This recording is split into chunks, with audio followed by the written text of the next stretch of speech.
और वो रिश्ता और पक्का हो जाए। बोलो जय श्री राधे। ISI मार्क लग जाए, हैं 7 जन्मों के लिए बिल्कुल प्रेम नेम बना रहे, ऐसा रिश्ता बन जाए। बोलो जय श्री राधे। कभी कड़वाहट ना आए, कभी दिक्कत ना आए। बोलो जय श्री राधे। हैं तो परसों जो है ना, जितने जोड़े तैयार हो जाएंगे सबका विवाह, लेकिन जो जोड़े बने अपने लिए 2 फूल माला लेके आएंगे। बोलो जय श्री राधे। बरमाला है। और ध्यान देना है, परसों ऐसा विवाह कि पूरा ये रहेगा कि भगवान के सामने हम एक दूसरे को जयमाला पहनाए हैं, भगवान हमारी जिंदगी को और सुंदर बना देंगे। बोलो जय श्री राधे। आशीर्वाद मिले तो परसों इस भाव से आना है। कुर्ता पैजामा शेरवानी जो भी हो, धोती कुर्ता पहन करके बड़े भाव से, जरा फेंटा वोटा बांध के पाग लगा के है, बढ़िया सज के आना है। और इस भाव से मानो परसों होगा। परसों महाराज का भी सीन रहेगा, यहाँ पर महाराज का भी आयोजन करवाया जाएगा। बड़े दिव्य स्वरूप से महाराज होगा।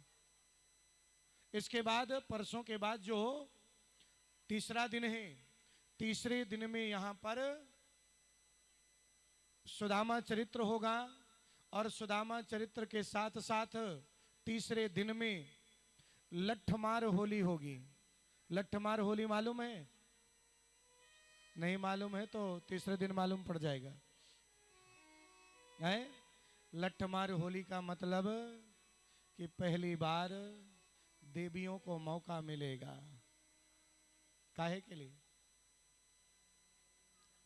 देखा है कभी होली? है भैया, देवियां लठ चलाती हैं, पति को बचना है। बोलो जय श्री राधे।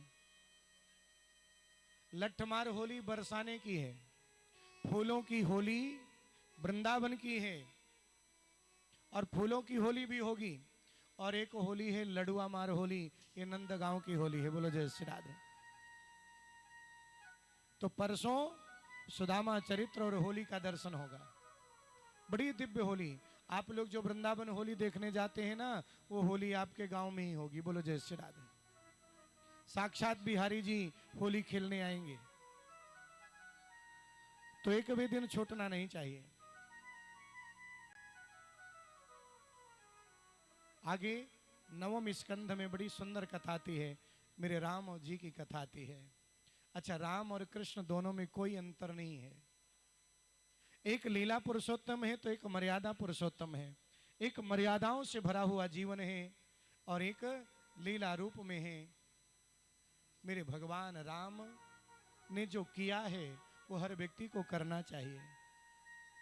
भगवान राम का चरित्र शिक्षा देता है, कैसे जीवन जीना चाहिए, कैसे रहना चाहिए, परिवार में किस प्रकार के रिश्ते नातों की कितनी महत्ता है, वो सब भगवान राम ने बताया है। भगवान कृष्ण ने जो कहा है वो करना चाहिए, क्योंकि जो किया है वो कोई कर नहीं सकता। बोलो जय श्री राधे।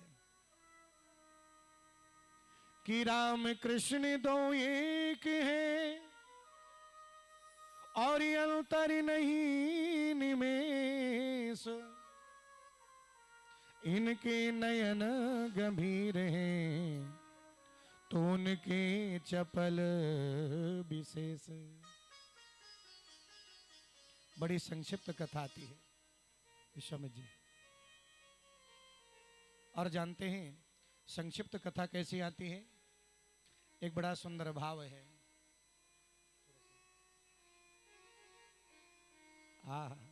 आज तो हमारे दरभंगा से भी भक्तगण आए हैं।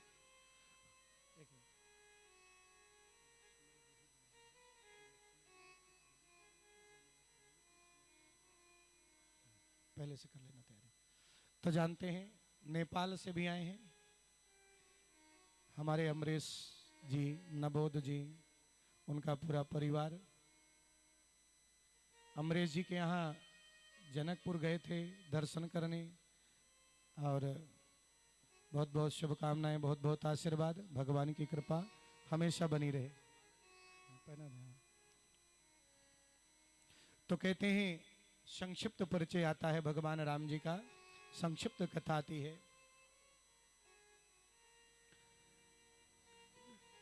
खटिवांगाद दीर्घ बाहुष्य रघुस्तस्मात् प्रथुस्रवा अजस्ततो महाराज तस्मात् दशरथो भवत। आह,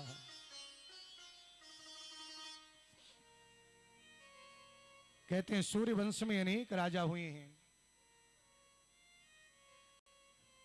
राजा खटवांग हुए हैं, दीर्घबाहु हुए, रघु हुए हैं। कहते हैं सब नारायण का ही वंश है। नारायण के पुत्र हैं ब्रह्मा जी, ब्रह्मा जी के पुत्र हैं कश्यप जी, और कश्यप के पुत्र हैं सूर्य जी, और सूर्य के पुत्र हैं मानो सूर्य वंश यहीं से प्रारंभ होता है। और सूर्य वंश जब चलता है, बड़े ध्यान से सुनिएगा, इस सूर्य वंश में अनेक राजा हुए। खटवांग, दीर्घबाहु, रघु हुए, एक राजा हुए अज हुए, और उन्हीं के पुत्र हैं दशरथ जी महाराज। आह, तस्मात् दशरथो भवत। और दशरथ जी के जीवन में कोई संतान नहीं हुई।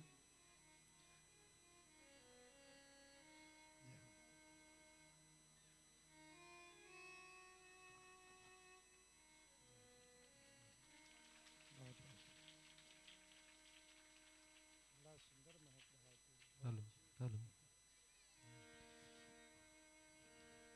बहुत सुंदर, बहुत बहुत शुभकामनाएं।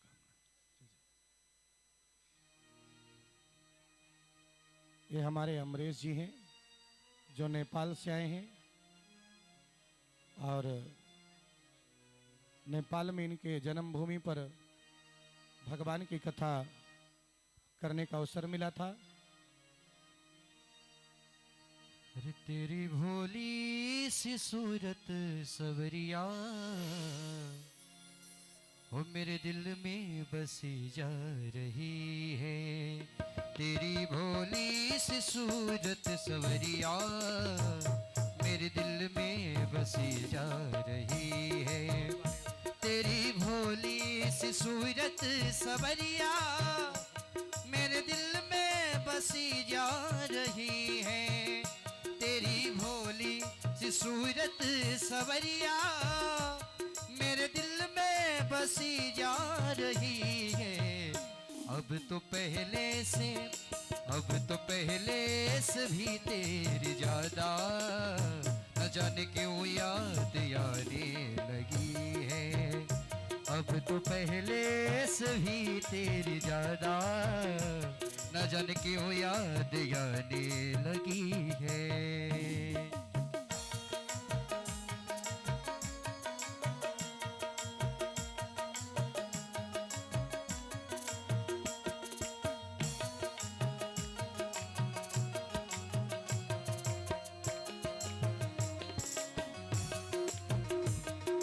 आहा, बहुत सुंदर।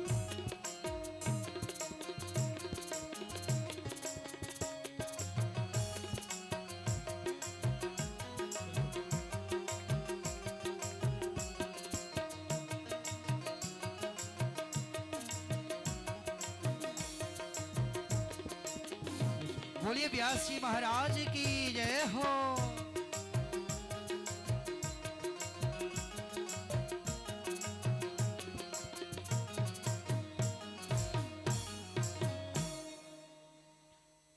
28 मार्च से दरभंगा में काफी बड़ी विशाल कथा रहेगी। यहाँ के भक्त पहुंच भी सकते हैं। बोलो जय श्री राधे। और हाँ, तो आज मानो अज हुई, अज के पुत्र दशरथ हुए। दशरथ जी के यहाँ पर बहुत दिनों तक कोई संतान नहीं हुई, और जब संतान नहीं हुई, ध्यान देना, बड़े दुखी हो जाते हैं। और जब दुखी हो गए तो आज मानो दशरथ जी महाराज अपने गुरुजी से पूछते हैं, गुरुजी मेरे घर संतान कब होगी? बोले पुत्र कामेष्टि नामक यज्ञ करना पड़ेगा। और जब पुत्र कामेष्टि नामक यज्ञ किया गया तो संयोग से उस यज्ञ से एक पुरुष प्रकट होता है, हाथ में चरु लेकर के राजा को दिया। राजा ने उस चरु को तीनों पत्नियों को दिया और तीनों पत्नियां गर्भवती होती हैं। अब तो धीरे धीरे समय आ रहा है कि नवमी तिथि मधुमास पुनीता, नवमी तिथि मधुमास पुनीता, शुक्ल पक्ष अभिजित हरि प्रीता, शुक्ल पक्ष अभिजित हरि प्रीता, नवमी तिथि मधुमास पुनीता, नवमी तिथि मधुमास पुनीता, शुक्ल पक्ष अभिजित हरि प्रीता, शुक्ल पक्ष अभिजित हरि प्रीता, शुक्ल पक्ष अभिजित हरि प्रीता, शुक्ल पक्ष अभिजित हरि प्रीता। नवमी तिथि का आगमन हुआ। चैत्र महीना है। चैत्र महीने में ठीक दोपहर के 12 बजे अचानक मेरे भगवान नारायण चतुर्भुज रूप से कौशल्या के कक्ष में सूतिका गृह में चतुर्भुज रूप से प्रकट होते हैं। बोली लक्ष्मी नारायण भगवान की जय हो। शशंख चक्र सकिरीट कुंडलम शपीत वस्त्रम शरसीरुहे क्षणम शहानि वक्ष स्थलिकौस्तुभश्रियं नमामि विष्णु शिरसा चतुर्भुजम। भगवान ने चतुर्भुज रूप धारण किया और जैसे दर्शन दिया, आज माता कौशल्या ने पूछा आप कौन? बोले हम आपके बेटे। बोले बेटा इतना बड़ा थोड़ी होता है, बेटा को तो छोटा होना चाहिए। हम आपको अपनी गोद में लाड़ प्यार करना चाहते हैं, बिठाना चाहते हैं। आप पिताजी बन के आए हैं। और जैसी माता आज मानो बोलती जा रही हैं, भगवान वैसा ही करते जा रहे हैं। माता ने कहा, कौशल्या ने, छोटे बन जाओ, भगवान छोटे बन रहे हैं। और मानो इसी बात को बाबा तुलसीदास जी लिख रहे हैं। माता पुनि बोली सोमति डोली तजहु तात रूपा की जैसी सुलीला अति प्रिय शीला यह सुख पर में अनूपा। माता पुनि बोली सोमति डोली जय हो। जहु तात यह रूपा की जैसी सुलीला अति प्रिय शीला यह सुख परम अनूपा। और जैसे ही भगवान को कहा, भगवान छोटे से बालक बन गए, कपड़े पहने हैं। बोले बच्चा जब जन्म लेता है तो कपड़े पहन के नहीं आता, भगवान को कपड़े भी उतारना पड़ा। बोले बच्चा जब जन्म लेता है तो रोता है, इसलिए आपको रोना भी पड़ेगा। देखिए आजकल बच्चा जन्म लेता है नहीं रोता ना तो डॉक्टर जबरदस्ती रुलाते हैं। बोलो जय श्री राधे। बोले रोना मतलब स्वस्थ होने की निशानी। और जैसी जैसी मैया ने कहा वैसी भगवान कर रहे हैं और तुलसी बाबा लिख रहे हैं। सुनी बचन सुजाना रोदन ठाना हुई बालक सुर ओपा यह चरित जिगावई हरि पद पावई तेन परहि भव कोपा। सुनी बचन सुजाना रोदन ठाना हुई बालक सुर भूपा यह चरित गावही हरि पद पावही तेना परहि भव कूपा।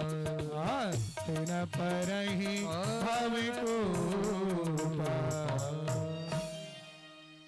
आज भगवान ने जन्म लिया, अवतार लिया, और जब अवतार लिया चारों तरफ आनंद है। जैसे आज के समय में भगवान राम अयोध्या में विराजमान हो रहे हैं ना, तो जैसे जैसे 22 जनवरी नजदीक आ रही है वैसे वैसे आनंद बढ़ रहा है। बोलो जय श्री राधे। भगवान राम का जन्म हुआ, चारों तरफ आनंद ही आनंद, सभी लोग प्रसन्न हैं। केवल दुखी हैं तो एक व्यक्ति, बोले कौन? बोले चंद्रमा जी। और कहते हैं एक रूप में नहीं अवतार लिया, थोड़ी देर में एक दासी दशरथ जी को और कहने आती है कि आपके यहाँ कौशल्या के ही बालक नहीं, कैकेयी ने भी एक बालक को जन्म दिया। एक दासी और आई, उसने कहा सुमित्रा ने 2-2 बालकों को जन्म दिया। अब तो पूरी अयोध्या मानो दुल्हन की भांति सज जाती है। दशरथ जी बहुत सी बधाई बांट रहे हैं, ध्यान देना। और वो दुखी कौन व्यक्ति है भगवान राम के जन्म में? चंद्रमा जी। बोले चंद्रमा क्यों दुखी है? क्योंकि सूरज जी रास्ता नहीं दे रहे चंद्रमा को आने का। मास दिवस भा दिवस पुनी मरम न जाने कोई। दिन पूरा एक महीना जैसे हो गया, अब सूरज जी नहीं जाएंगे तो चंद्रमा जी आए कैसे? हैं? चंद्रमा रो रहे हैं। भगवान बोले क्यों रो रहे हो? बोले आप तो एक सूर्य वंश में अवतार लिए, वो भी ठीक दिन के 12 बजे, हमें दर्शन नहीं हो रहा। बोले अगली बार जब जन्म लेंगे ना तो रात्रि के 12 बजे, और वो भी चंद्र वंश में। अब भी प्रसन्न नहीं हुए तो बोले ध्यान देना, मेरे नाम के साथ तुम्हारा भी नाम लिया जाएगा। और भगवान का नाम जो राम नाम पड़ता है ना, उसके साथ एक और नाम जुड़ जाता है। बोली रामचंद्र भगवान की जय हो। मेरे राम के साथ चंद्र जुड़ जाता है, रामचंद्र पड़ गया। और जानते हैं, आज जानते हैं चारों तरफ से बधाइयां हो रही हैं। और बधाइयां कैसे हो रही हैं? बड़े ध्यान से सुनिएगा। सभी लोग बधाइयां दे रहे हैं, बधाइयों में जोर से ताली बजाना चाहिए। अब भगवान की बधाई में नाचना भी चाहिए। जो भगवान की बधाई में नाचता है उसके जीवन में दोष नहीं रह जाते। पूरे